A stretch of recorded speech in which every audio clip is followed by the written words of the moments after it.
Hello and welcome to a very special sketchbook drawing and character design session. And the reason that this is so special is because this is the last page in my current sketchbook. I'm currently using a Pen & Gear 70-page sketchbook. And this is also the first sketchbook I have not ripped pages out of. Every single one of my other sketchbooks I have 100% ripped pages out of. The first ones being I didn't like the sketches. I know I took some out for some art for a friend. And then the last one I tried not to rip any out, but then my ex-friend had drawn on the back page before I even drew in the sketchbook, so that pissed me off from the start, so I ripped that up. So this is the first one that I have not ripped any pages out of, and I'm so happy with that accomplishment in its own. And this is sketchbook number 6 I have filled, and next week's video will be a sketchbook tour. And I wanted to have a completely different video setup for this. So if you guys don't know, I live in a small town and it's currently winter, but the winters have been kind of warm here, like 40 degrees, and it's only slightly concerning. So I had this idea where I would fulfill every Wattpad, I don't know, I never used it. Wattpad girl's dreams is, luckily, one of the most exciting things in my town is a coffee shop that just opened up. It's a local chain. I believe there's only 4 or 5 locations like across the 4 counties it's in Pennsylvania. I was gonna go sketch that in there. I was gonna draw the character design. This character is named Cody, by the way. I'll get into his story in a little bit. But I was going to film the first part, Cody, in my room, like normal, overhead. And then I was gonna do the rest of the video at the coffee shop in watermarkers. And yeah, so that didn't end up happening because I was gonna do the sketch, ink it, and then the next day that I had time for was to go down and draw it, but it had snowed and I was thinking about postponing it, but then I was like, no, because I'm redoing my room, which is going to be the video after the sketchbook tour next week. So I just decided I'll just stay home and finish it, but I didn't want to just do a regular overhead because now I figured, hey, I'm staying home. I don't have to use my watermarkers, because the only reason I was going to use the watermarkers was because they would be fast and I wouldn't be sitting in a coffee shop for 4 hours with gel pen. So I decided, you know, I'm not going anywhere. Let's just do it in gel pen. So that's exactly what I did. And the gel pen still came out patchy.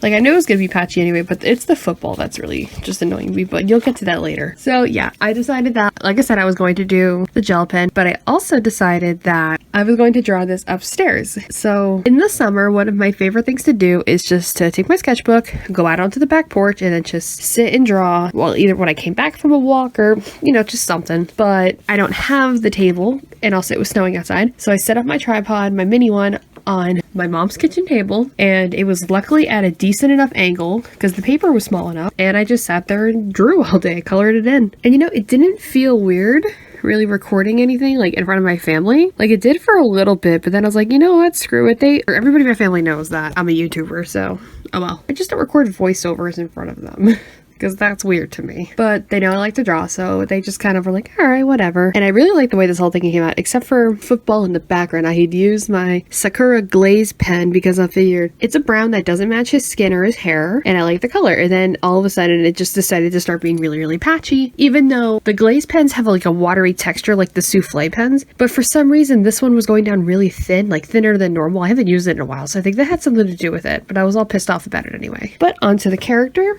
This is a human character design that started off kind of as like a what if idea, and then it just kind of, so his name is Cody Monostat and he's a football player, and I've decided that so as I was designing this, I was like, okay, cool, he's a football player. And my partner was on the phone with me and they were like, you know how colleges usually have animals, they should be the axolotls. And I was like, okay, so this mystery town that I designed for my character is like where Vincent lives, their school football team is going to be the axolotl. So he's a football player on the axolotl team. I don't know what position. I know nothing about football other than the day I'm recording this. It is currently January 23rd that the Giants sucked ass the night before, and that's the only thing my parents know about football is fuck the Giants. Cody was designed to be the boyfriend of my partner's character, Florence, and Florence is half Urkin and half Vorton, so he has vitiligo, but with like his father's skin tone. His father is Traeger. I drew him in Pride, and his mother is Raphael, who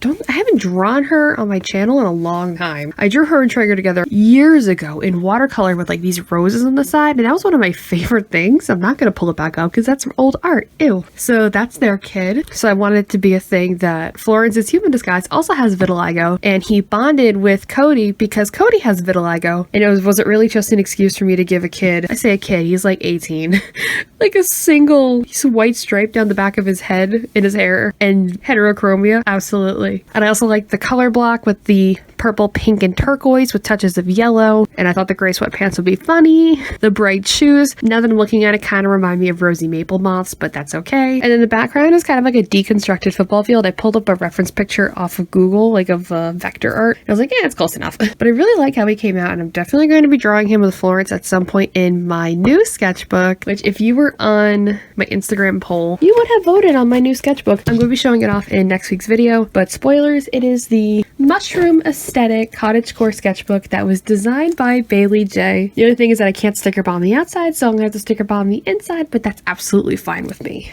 But you will be able to see every drawing in my sketchbook, and then the sticker bombing of the inside covers of my Bailey J sketchbook in next week's video, the sketchbook tour. So I'm going to edit this and then go and do that, so that way I can get started on redecorating my room. So then I have 2 other videos, because after I redecorate my room, you damn well know we're getting another room tour, because I was kind of sick of having the same room and I need to clean desperately. But I think I'm going to leave it there, and thank you guys so much for watching. The links to my Instagram, Etsy, and all that to support me is down below. Thanks for watching, and I will see you guys next week with a sketchbook tour. Bye!